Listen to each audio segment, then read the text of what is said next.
So, the title of this talk is The Rhythm of Sustainability. And, like when you first hear that, it can sound like kind of a soft idea. But, all the while through my yoga training, the one thing that I always heard or always hear over and over again when I'm wondering if I'm on track with something or if I'm understanding something, and the question is always, how sustainable is it? In Rasa Yoga Prime Directives and Beliefs, we have one portion that says anything that goes against the laws of nature consumes itself. And, all of the teachings of Ayurveda, or the yogic science of Ayurveda, is really the aligning, with nature. And of course, the rhythm of sustainability, when we think of rhythm, rhythm being, a repetitive pattern. And, for us and our purposes, we have very specific rhythms that we seek to emulate. We'll go into that a little bit more, because the key thing is, when we talk about longevity, we don't want to have longevity just for the sake of longevity. Want to have longevity with quality, and quality is going to reflect sustainability, something that can sustain itself on its own merit. And so my intention tonight is to create a profound awareness and a whole new idea around sustainability, or maybe bringing it more into your awareness, because I know that's always a key word for me that I hear from my teacher. When I'm like, should I, shouldn't I? How sustainable is it? How sustainable is this relationship? How sustainable is what you're aligned with and in body, mind, and spirit? And so, the idea in this intention is for us to really be able to see our pattern of action that we're aligned around, and, just start to notice, are we more like in nature? There's the locust. The locust will devour anything in its path. Or are we more like a bee? A bee pollinates and propagates. So with that, I have about a 3-minute visual that I would like to show you.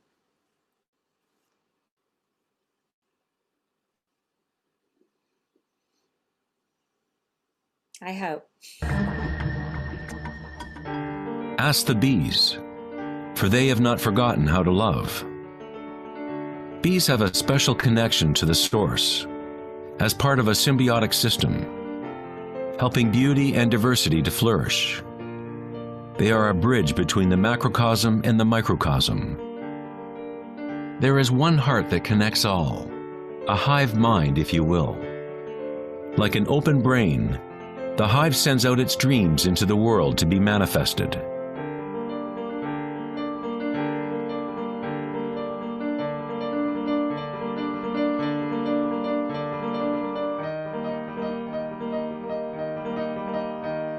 In nature, many creatures know how to act in unison, to move with one spirit, one direction.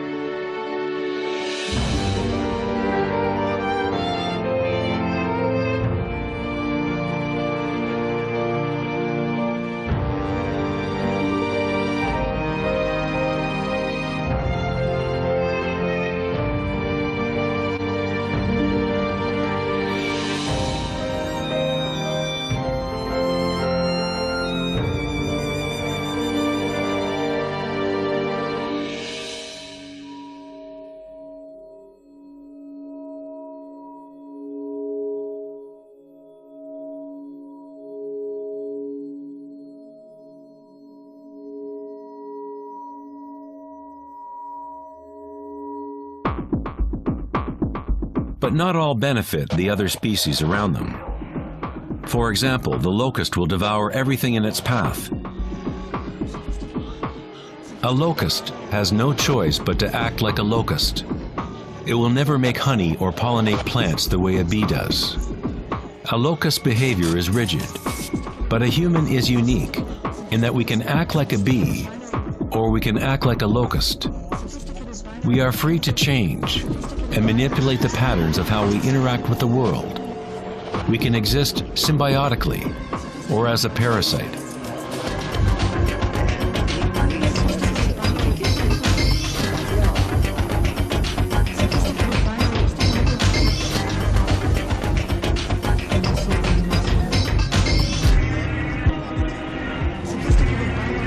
Today, humans try to understand the spiral with the rational mind. But it was never thinking that connected us to the spiral of life. Watching fear. We have always been connected.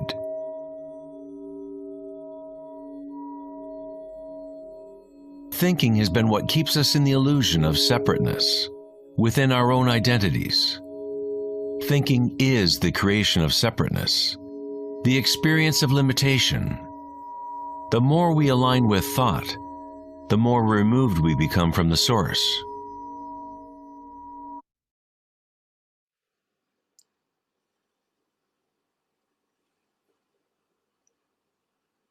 Thank you. Thanks, Heather. So you can actually watch that whole movie. There's actually 4 parts on YouTube, and you can look up on YouTube Inner Outer Worlds. So that may be something you might be interested in later to look at the full thing. But I think we all get the gist. You know, when we look to the honeybee and we see the behaviors and patterns of the honeybee is aligned with that rhythm of sustainability, whereas the locust and the locust mentality will devour everything in its path, but it can't help it. It's just the locust being the locust. So if we look at it, you know, from the perspective of soul awareness, we might be able to see that, you know, the bee has kind of more of a, integral concern about the sustainability of the whole, whereas a locust has more of a concern about the sustainability of itself and getting its own needs met.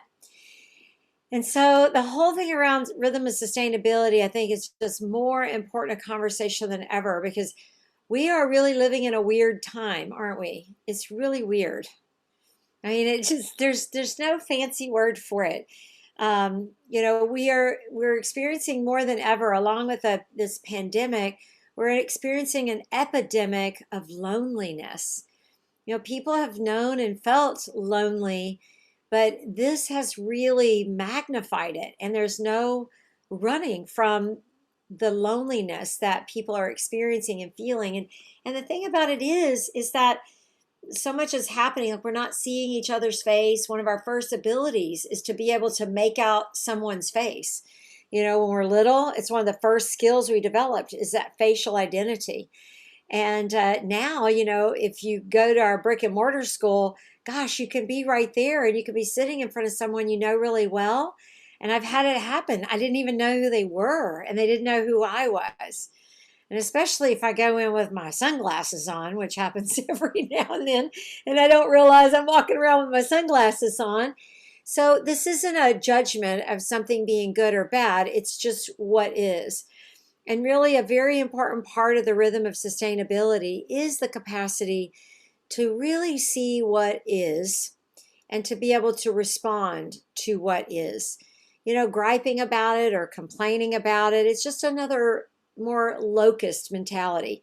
And so tonight, you know, for the sake of time, you know, now that you've all seen that locust bee, I'll talk bee mentality, locust mentality. And so, in yoga and Ayurveda, we learn there's 3 main forces of nature. One is much more inert, and almost you can think of it like linear in nature. There's like a sense of there's a beginning and there's an end, and you know, and you can also liken it to potential, but at the same time, you can see it as just flat inertia. You know, it's something that's in a state of possibility or potential, like the block of marble, you know, where the statue of David was carved. It's like there's a block of marble, but there's something that lies within it, and there's something that's needed. And that force of nature is action and our activity. And instead of being linear, it's much more kind of up and down. It can be chaotic, right? Are just to wild extremes, up really high, down really low. And so it can be an activity that can be very supportive to that more kind of inert place. But those 2 forces of nature, if they're in charge of us instead of us in charge of it, then they can really take over us, and we can find our own selves being very, inert or highly active and more chaotic. Now, the next force of nature that we refer to is a rhythm. It has a specific, it's rhythmic in nature. It sometimes can be seen as very wave-like, or it can be more like the spiral or the spiral of life that they were referring to. That everything is formed from the synthesis, in essence, of a line and a circle and a movement of that really begins to form what we feel is more like a spiral, and that spiral of movement. And so with this rhythm and the rhythm of sustainability, and the idea of sustainability being like the bee, something that can consistently, constantly, on a set of principles sustain itself. And there's three main pillars that I want to address, that those three forces of nature apply to, and this idea of the rhythm of sustainability. And the three are, it's how we move, like how we actually move our physical body, how we move about in space and time, and what we consume. And that can be what we take in physically in the form of nourishment or food, and also what we consume in the form of music or TV, media, social media, anything that we take in on a physical, psychological, emotional, or spiritual level. And then the next main pillar that's very, very important to address is how we think. So it's really how we move, how we consume, how and what we consume, and how we think. And so those three forces of nature, how we utilize them with those three pillars, is what really begins to move us toward more of a rhythm of being truly sustainable. And it is a weird time because, we might look out in our world and we might say, well, things not looking so great, and how things look. Some people can talk pretty negatively about society and about people, but, I really don't agree with that, because the laws of nature are always moving towards sustainability. I remember my teacher saying something one time. He said, every empire has its downfall. And really, in the principle of Ayurveda, what he's really alluding to are the laws of alternation and continuity. And it's very simple. In essence, what they're saying is that one thing that'll never change is everything will change. So the law of continuity is that the thing that'll never change is that there'll always be change. And that we can guarantee. And if one thing is moving a certain direction for a period of time, it's eventually going to shift. If any of you on here are sports fans, my husband's he really enjoys high school football. He feels like it's kind of the rawest, most organic, great football game ever. Well, his favorite team is a rival to my alma mater. And his favorite team would have been his alma mater if his family had not moved. I'm talking about the Port Neches Grove area, if anybody knows about mid-county madness and any of that. Well, I went to Nederland, and when I was going to school there, our team, and by the way, that's where Bum Phillips, actually, of the Houston Oilers, actually coached. So when I was in school there, that team, well, people came to see the drill team, which I was on the drill team. And so, and the team that is his favorite team, the team that he loves, was the top level team. I mean, they went to state, and I mean, they were rocking. And when we would have to play them, I remember going like, oh God, here we go. We better make sure we got our dancing act together, because we'd never win. and we just weren't that great. Well, everything changes, over the years.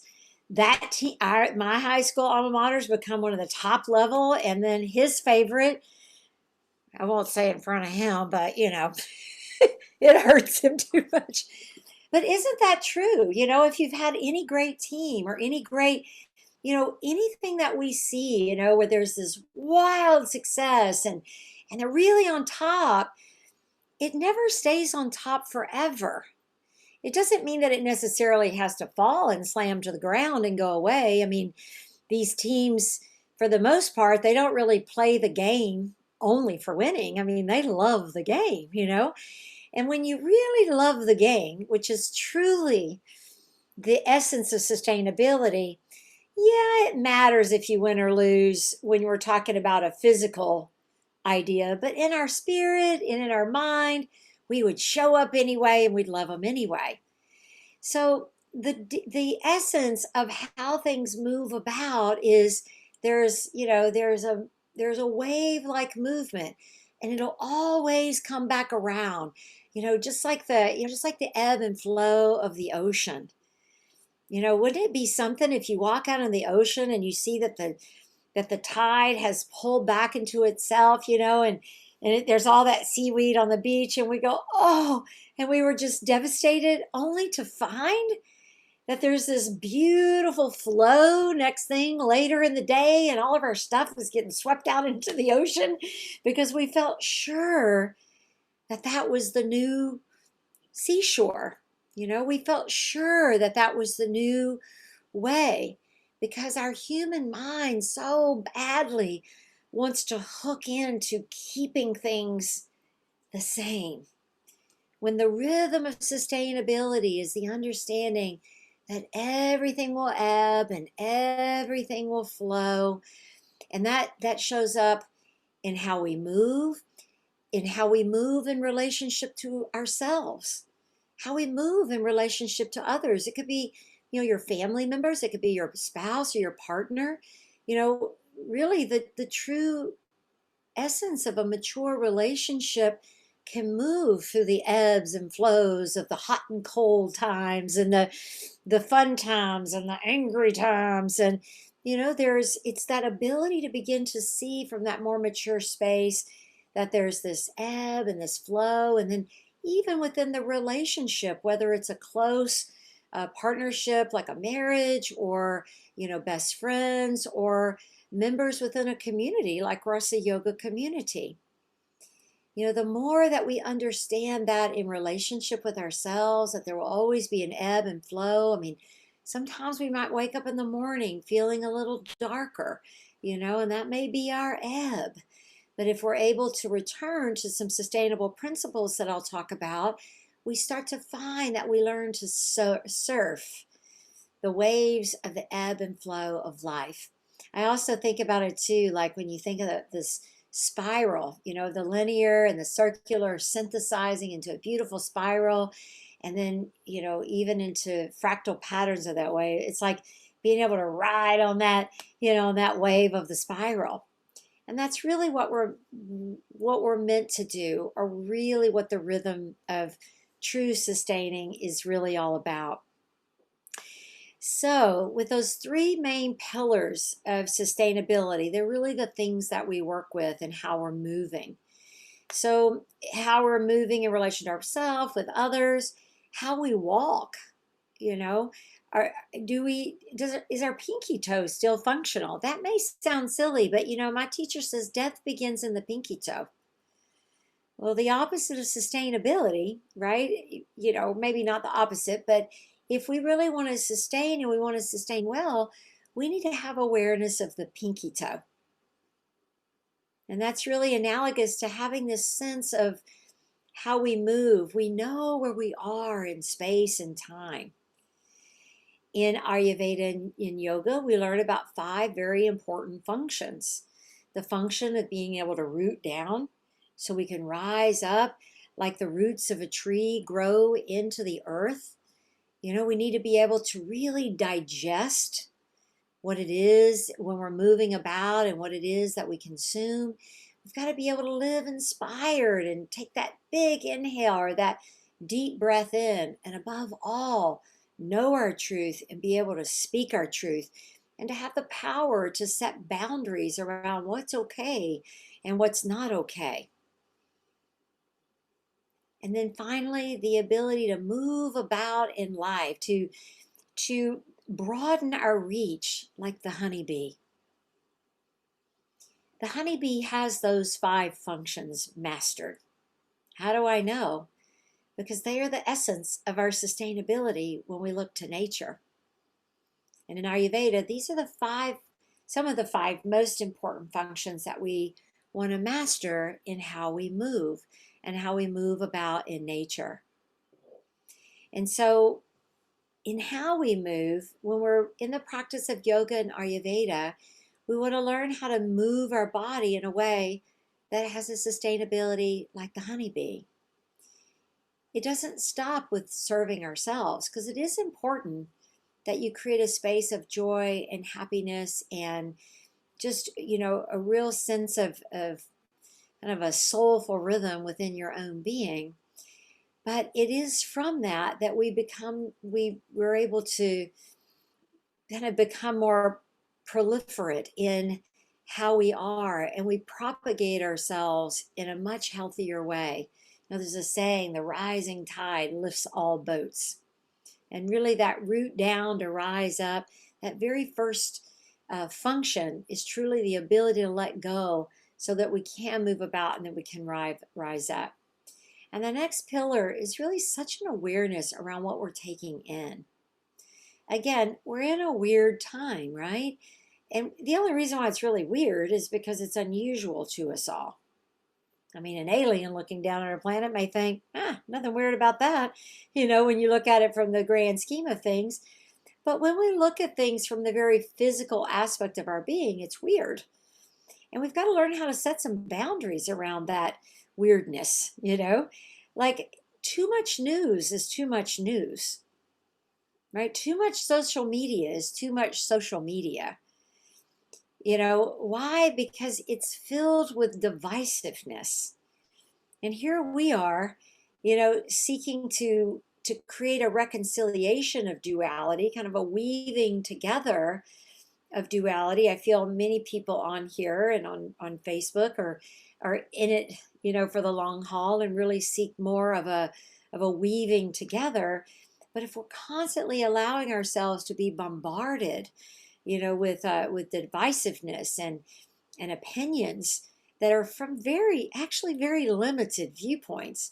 You can have a viewpoint that's really from the top of the mountain viewpoint or from the base of the mountain. And, if we're really limited in how we move, whether, physically within our own being or in about space and time, then the thing is that we're not so sustainable, and we'll have that more locust effect, because if we're busy going on and on with a view from the base of the mountain, then it's very much going to be a view that's quite one-sided and biased, and like the locust being out for the locust without meaning to, because a locust does what a locust does, right? We're at the base of the mountain, we're going to speak what it is that we can see. Then by nature, it becomes very divisive, devouring all that's around it. So I'd like to encourage you to become much more discerning about what you consume. That's one of the reasons that we have community talks like this, where we do things on demand. It's one of the things we have trainings and all the different things. It's like shifting what you consume. One of the really important things that you can consume later on, of course, after this talk is done, go to YouTube, or you can go to the website, actually. It's Inner Outer Worlds. And there's 4 main videos. They're about movies. They're about a half an hour to 45 minutes long. And then they have 2 longer ones on 2 more advanced perspectives. I mean, real top of the mountain mastery in space and time perspectives. They're quite beautiful. But it's really good to start at the beginning with the first one, which is about moving about in space. It's very much aligned with what I'm talking about tonight. And then it's the capacity to move in a way like the spiral. And then it goes into duality and opposites and these reconciliations of dualities and opposites. So, and then beyond thinking, like what is there that lies beyond the intellectual mind? So I've probably seen them a minimum of 100 times, probably more, because it's something that I will tend to watch because there's just nothing else like them when it comes to the language of consciousness. So it can really support you if you're like, I really would like to watch something. That's the type of stuff that you really want to consume. Also, what you consume in the form of food. There really are no bad foods. There are foods that are going to be more helpful and more beneficial. Your body is able to digest them more readily. It's able to assimilate them and not accumulate. Because one of the important functions is how we digest. It's the inward spiraling movement. Very powerful function of movement for us to master. And as we master this function of digestion, then the foods that we eat, we'll start to find that we eat foods that our body knows exactly what to do with it. So remember, never curse any food or any kind of food, or oh, processed food, or that's just kind of a bottom of the mountain locust perspective. But instead, look at it more from a top of the mountain honeybee view and begin to look at it and say, wait a minute, so I don't have to negate something over here to make this over here good. But instead, what if I start to look at what is it that my body knows exactly what to do with it? Like if someone over consumes alcohol, our body is amazing, and that it doesn't know what to do with it at first when there's an overconsumption, really of all food. When there's an overconsumption, it doesn't know what to do at first. But using the overconsumption of alcohol, for example, eventually the liver starts scarring itself up so it can process it. That's kind of a short and crass way of saying it, because we've got like another 20 minutes or so. And so it adapts to what it is that we're doing. So our body's a beautiful thing, and then it will adapt. But we want our body to evolve like the honeybee. When our body's busy adapting, there's going to be a price to pay.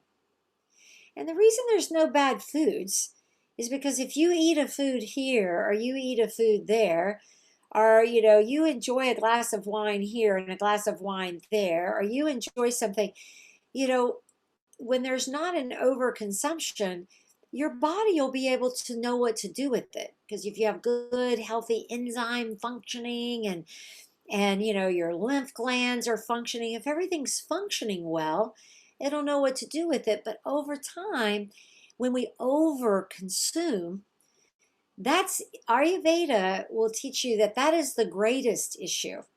It's what we eat, but it really isn't as much as what we eat as into how we eat it and how much we eat. Because overconsumption, it's like it starts to clog our body up, and it can't really begin to function in a real sustainable rhythm or pattern, the way all of the organs and lymph and the way it's all meant to function in a very sattvic and sometimes even spiraling movement type of way. Instead, it has to kind of adapt as things get stuck and accumulated. And so how we consume and what we consume are very important. And then finally, which is uber important, is the how we think is the third pillar. And I cannot even stress to you enough the quality of our thought and knowing which force of nature we're aligned with. Are we caught up in more that linear thinking that leads itself to more of an inert space, or are we active, maybe even chaotic, or maybe there's a cacophony. That's the second force in nature. Or is there a rhythm, a wave-like rhythm of thought? And just like, what we take in the form of food, we want to actually, even more importantly than food, we want to become much more responsible and aware of the impressions that we're taking in. Because the impressions that we're taking in, I mean, a few impressions here and there that create a particular emotion that then creates a particular chemical response in our body, having that happen every now and then isn't as big a deal. And even when we see it, we just allow it, non-resistance, and we can really sustain that.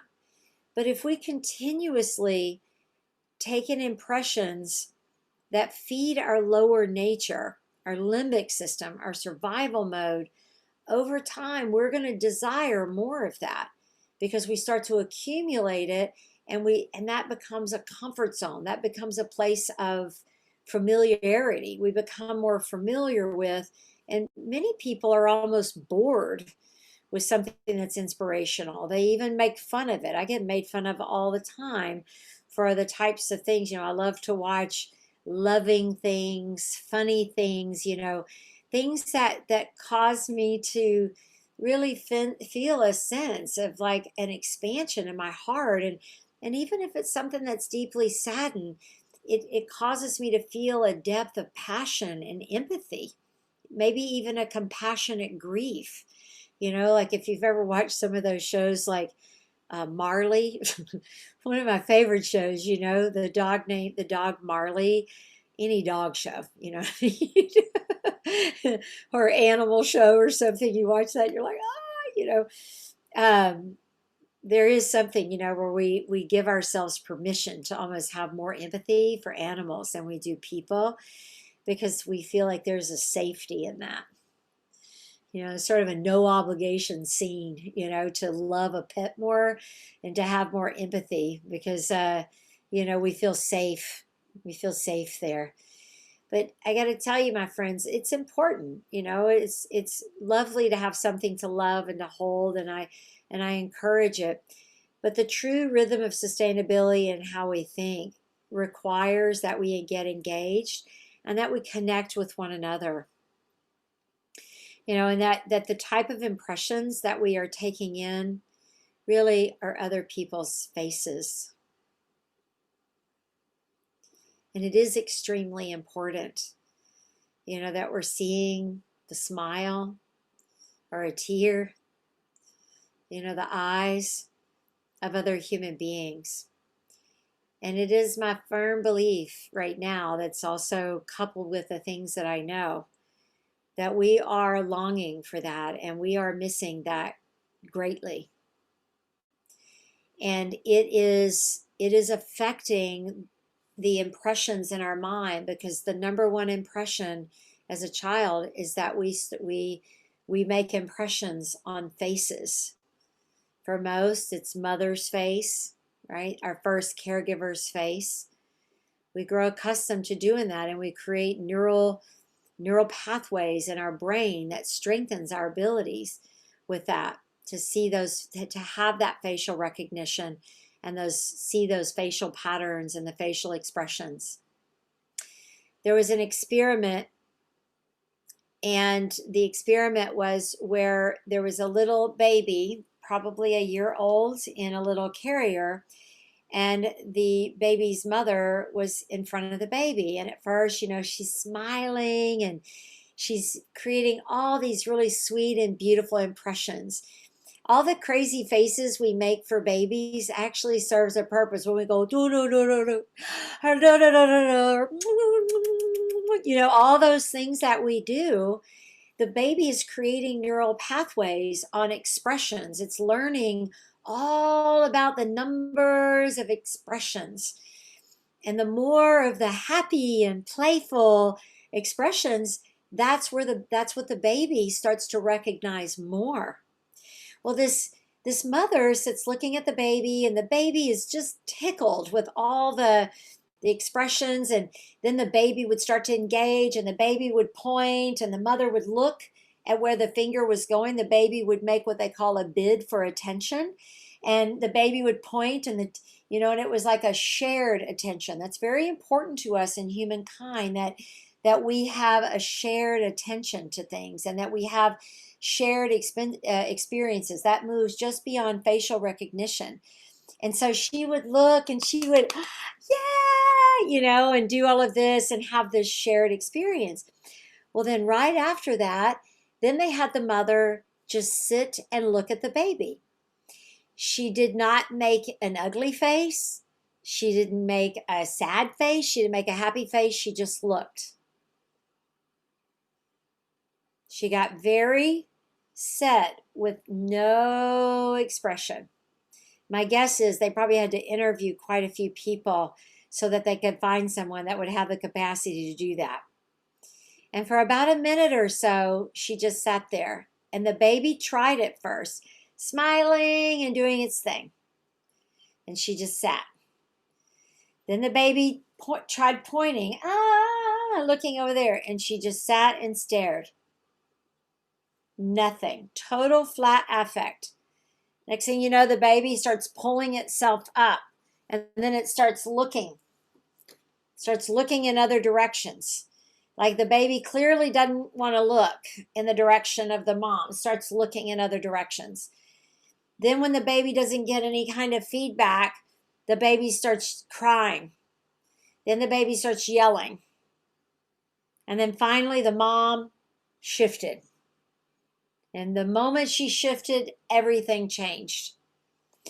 And in essence, through that experiment, they were seeking to show how we connect with one another and how much that interaction with one another matters. And, that baby, if the mom wasn't going to respond, that baby was going to find another place, because its very inner nature of being is that level of connection, not because it was the baby's mom, but because of the interaction. They say it takes a village to raise a truly, a real well-rounded child. And I can see the value of that, of all those faces and smiling and looking and multiple, facial recognition. This all in light of that pillar of how we think, right? And looking at the pillar of how we think. It's affecting us in all ways now. Now, as we look at the idea, the importance of movement, and because ultimately what this talk is about is really about the awareness, but also how do I get into a true rhythm of sustainability? And really, rhythm of sustainability, I've referred to the law of the farm sometimes. There's specific laws that happen in nature, and they're going to happen no matter what. Just like the law of alternation and continuity, things are going to stay how they are until they don't. Just like I'm going to keep inhaling until it's time to exhale. I'm going to exhale until it's time to inhale. It's going to be day until it's meant to be night. It'll be day all day today until it's time for it to change. So in the idea of movement, we're either, we either get our, like the three pillars, thought, consume, move. If we put them in this reverse order, and if we live in a state of attachment to how things are and a resistance to the change of things, then we start to find that our thinking moves into a non-sustainable place, that we start to actually begin to feel as though we're being consumed by our own thinking, which then people use words like, I'm stuck. I feel so heavy. It's such a burden. I'm overwhelmed. In companies and organizations, they often say analysis paralysis. They can't seem to move forward because they're analyzing and thinking so much. When we reverse this and we use our best thinking by all of the things that we're taking in, right? That bottom of the mountain awareness, then we're going to find that the way we move about in the world is not going to be sustainable. Then we get into this sort of cycle of trying to, once again, use how we're thinking by what we've been consuming to move about differently. So then it's different.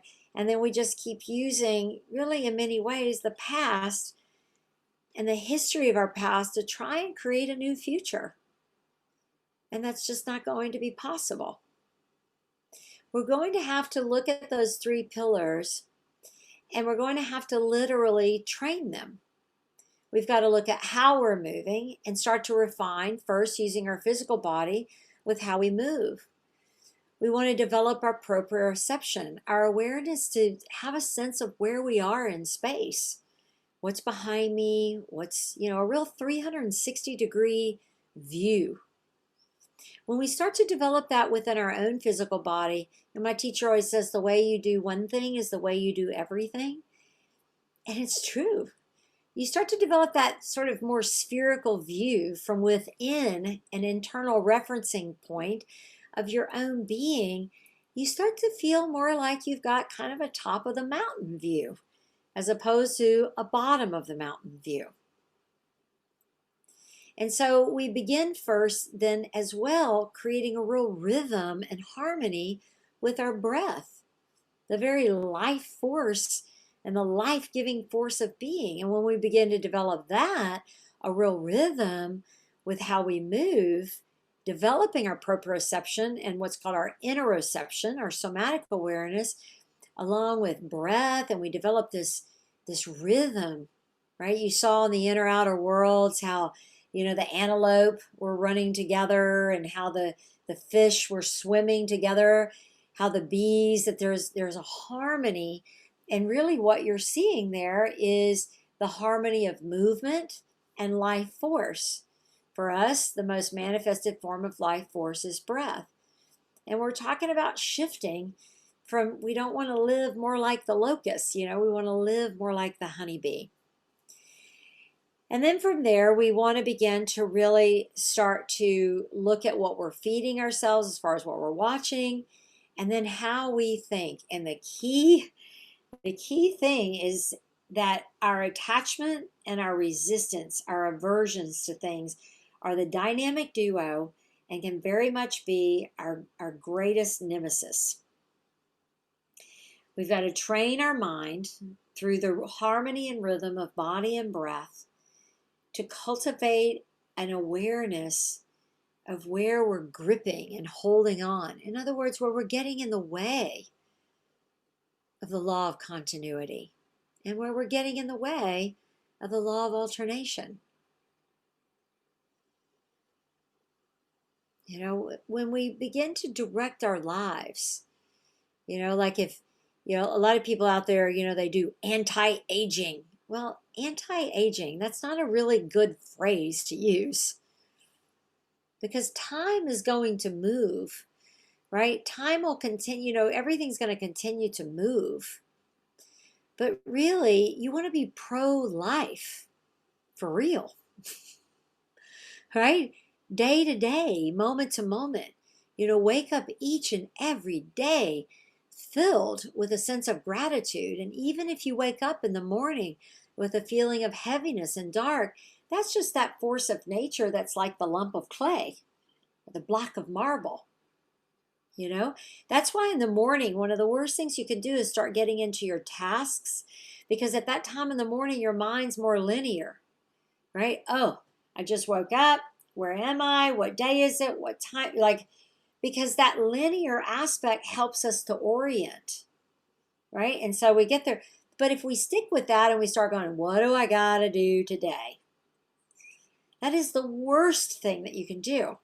You jump into the future. You start thinking about what you got to do. You start thinking about your failures from the day before. But instead, you want to see that, come to your breathing, and spend 3 or 4 minutes. You can spend 3 or 4 minutes in bed. If you need to, put your snooze on for another 5 minutes. Close your eyes. Don't go back to sleep. And really create a vision of what you want your day to feel like. create a sense. I do this every morning. I literally, just like I do this how I teach my classes, I did this before I was going to speak to you tonight of what I wanted to feel like, what I want to inspire toward. If I just say one or two words that matter, I wanted to be clear on, I wanted to make sure those words were in this and that at least everybody walked away with a bit more of an awareness of rhythm and sustainability. And so in the morning, you spend time and move from that very linear, to a bit more circular. You're aware of your inhale as it moves in, and like a circle, it moves out in a much more circular motion. And then from there, right, in how you think, instead of thinking about yesterday or what you got to do today, instead, feel or sense what you want your first steps to feel like. What a great joy it is to have a restroom to go use. I mean, really, you don't have to go walking, outside or somewhere, in the cold and the snow, or, what a great joy it is that you have indoor plumbing and that you just walk by and you say, thank you, because that's big time. It's really big time, and see yourself being filled with joy, walking to your kitchen and making your oats or your smoothie or whatever snack you've got going on, or your coffee. And, instead of going, oh, I shouldn't have this or I shouldn't have that, it's like, well, may not be the most helpful thing, but, I can approach this from a more helpful way, right? I can affect how I'm going to digest this. And if I affect how am I going to do that? Well, I want to get my thinking from even a more circular position into that more kind of spiraling ascension, developing the skill to uplift myself with the focus of what I do want. And it's pretty simple science, y'all. The more you focus on what you seek to create and build, and then get about the business of cultivating what that would feel like now, here, now, in the present moment. I'm not talking about worry about what might happen. I'm talking about what you seek to create and how it feels. And it's pretty simple. You create new neural pathways. Your system triggers its endocrine system to create the super happy chemicals in your system. Your digestion functions better. Everything within your nervous system says, we are clear. We are not in danger. I often feel like there's a little voice in there that says, yeah, our captain is a good captain. Every little cell of the trillions of cells is like, we can trust her. We don't have to turn on all the bells and whistles and flags and summon all the death chemicals to make sure that she keeps herself alive, because it really is how it is. Sounds cheesy, but it really is. Your body believes you. If your mind thinks life is threatening and it's going to go bad, and what a bummer that I've got all these burdens of things to do, that's really a gift of life, your body's going to respond. It will believe everything your mind tells it. If in the here and now you say, wow, I love my heart, my physical heart, how it functions. I love my hair. I love my eyes, my brain, whatever it is, and you just cultivate a sense of inner fulfillment within yourself, you'll create more neural pathways where you feel a sense of fulfillment within yourself. Just to let you know, I mean, this isn't an ego thing. I mean, but I've worked very hard to cultivate an inner sense of fulfillment. It'd be really hard in an everyday, day-to-day thing to disturb my sense of inner fulfillment and self-love. That's our first order of business in thought. In thought is to cultivate the hottest romance ever right here within your own heart. That you literally wake up, and you may not be so great at it right now because it's like anything else, it takes practice. And if you've got the long neural strings of self-negation and shame and what life is a bummer, well, you got some work to do. You may have a little bit more work to do than others, but there's no time like now, to get into the work, because you guys have all seen how time moves. Heck, 6 months has passed. Boom. Time just, it just keeps moving. And if you decide, make a decision to start today to say, you know what, I'm going to do what it takes. I will say yes to myself, and I will find that space within how I move my body and how I consume and how I think.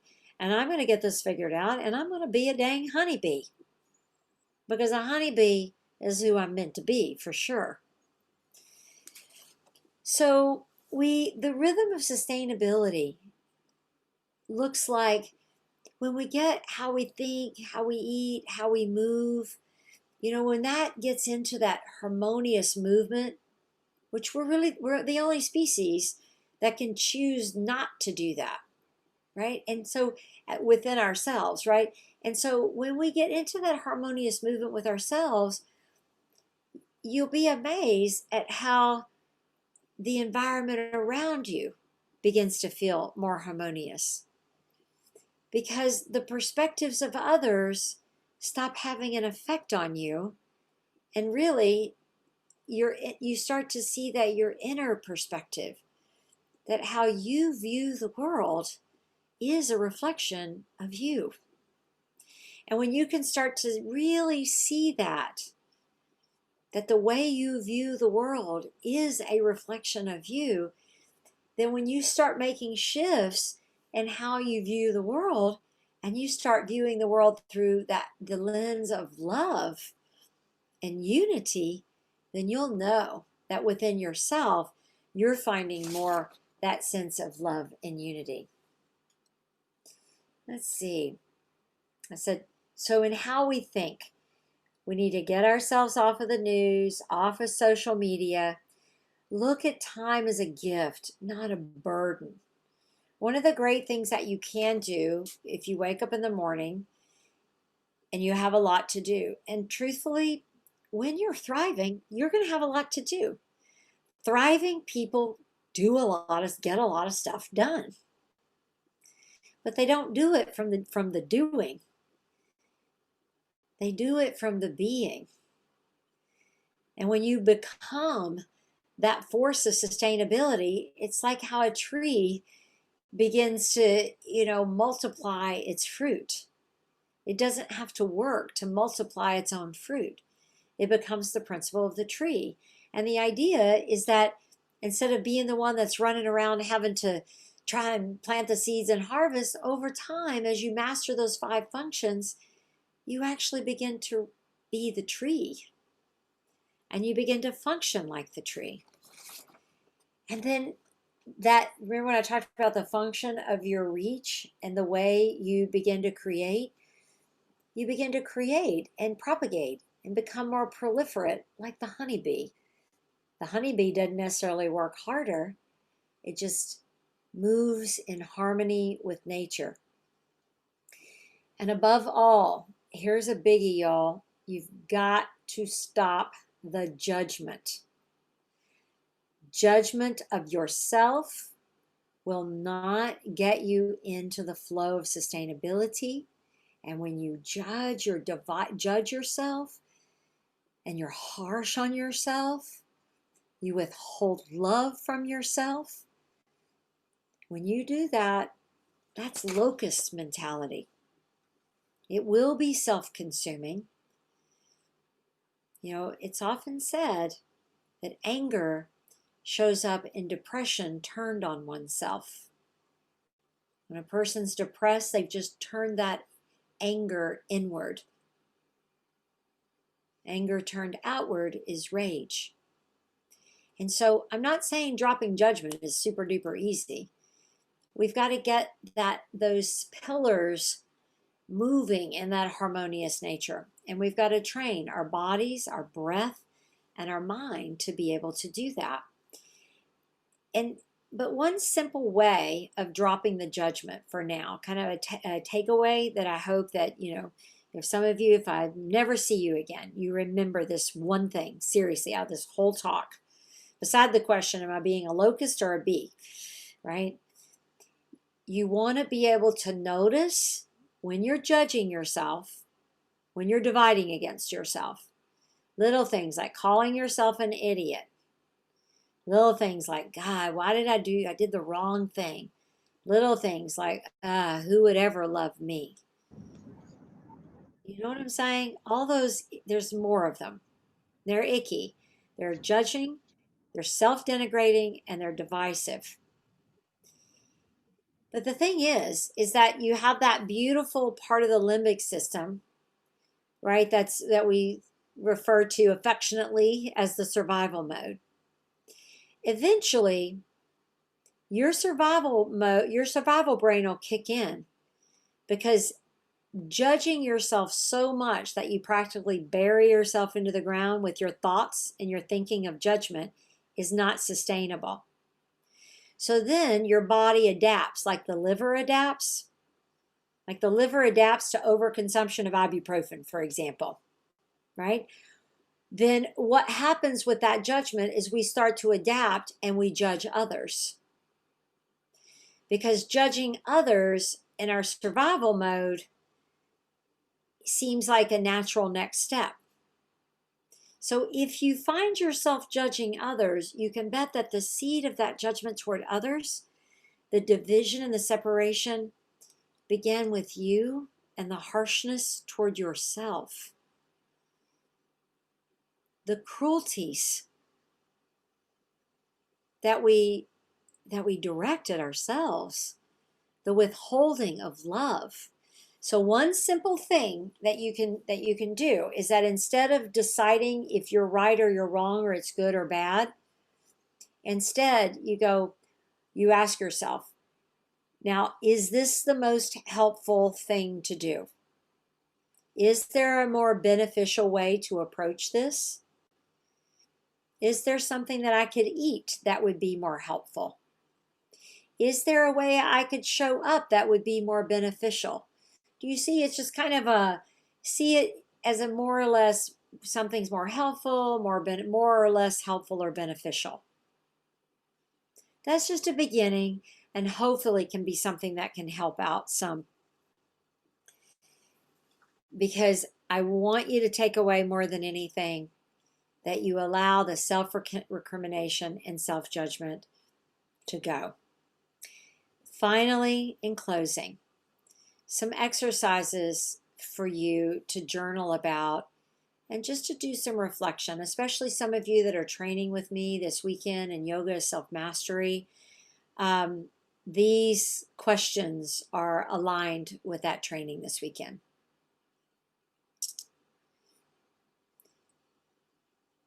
Do I see the world from the outside in or the inside out? Right? Does my perspective come from the opinions and the ways other people think and how other people look and comparisons? Or do I have a sense of presence in this moment from a place of calm and that spiral or wave-like rhythm that I'm seeing the world? Next, what is the meaning of this moment?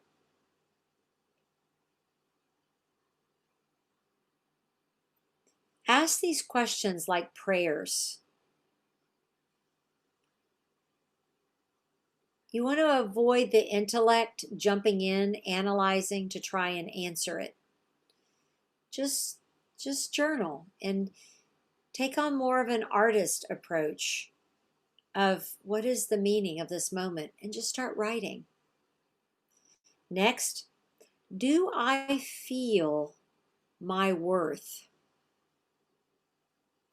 Do I feel my worth? If you feel worthy and a high level of worth, chances are when you have emotions or your different experiences of life, you will have a reverence and a respect for yourself and a respect for those experiences. If you don't feel your worth, chances are you're probably pretty harsh. Or if you're not being harsh, kind of aggressive, you may be a bit more passive aggressive towards yourself. Next, do I feel the value of others? And what I mean by that is, do I really feel, if another human is around me, do I have the capacity to feel the value of their presence or the value of their presence in this moment? Finally, do I spend a greater part of my day in gratitude? See, it is so important to ponder questions like this to move into a deeper, fulfilling relationship with yourself. Because the rhythm of sustainability, to experience that, requires a deep sense of inner fulfillment, not based on what's happening in the outer world or even with your physical body. One could be in a hospital bed or a wheelchair or any number of different physical limitations and feel a deep, deep sense of inner fulfillment. And when I learn to spend the greater part of my day in gratitude, really what gratitude is it's a love affair with the moment.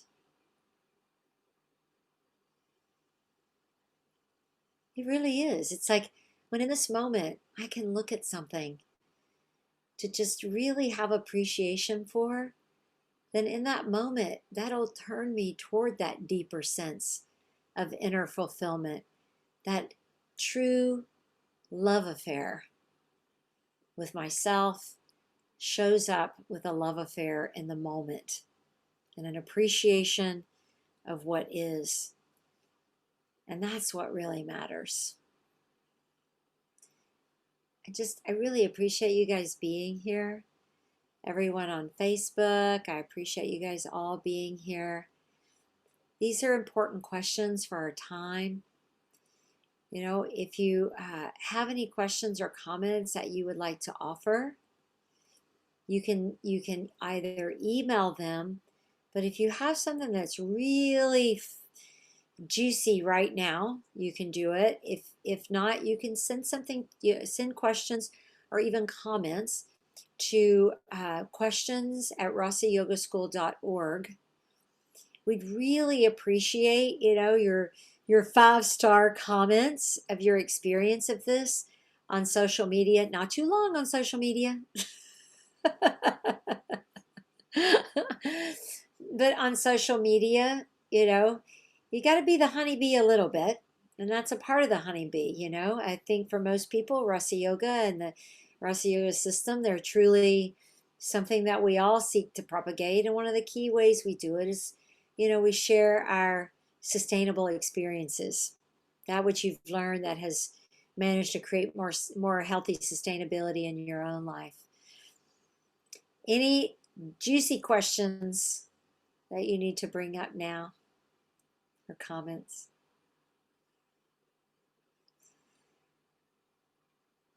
I do need to ask, and you can just give me a thumbs up. Is that your new baby, Mr. and Ms. V? Mr. and Ms. VB? Is that him? That's the chocolate brown? No?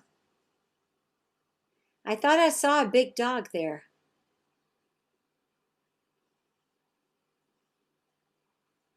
Miss V's getting good at this space bar thing. It's the 10-year-old. Oh, okay. He looks so big. I didn't realize he was that big. He looked really big.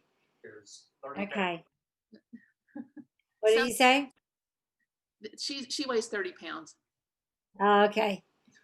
I was curious. I felt a little leap in my heart for a moment. So We don't have him yet. they're doing due diligence, and that's good. Okay, if there's not anything, guys, thank you all so much for being here. Let's just take a deep breath in and a cleansing breath out.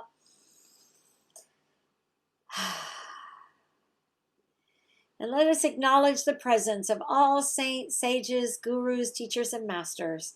May our minds be wise and clear. May our intention be pure. May our hearts be merciful and loving. Namaste.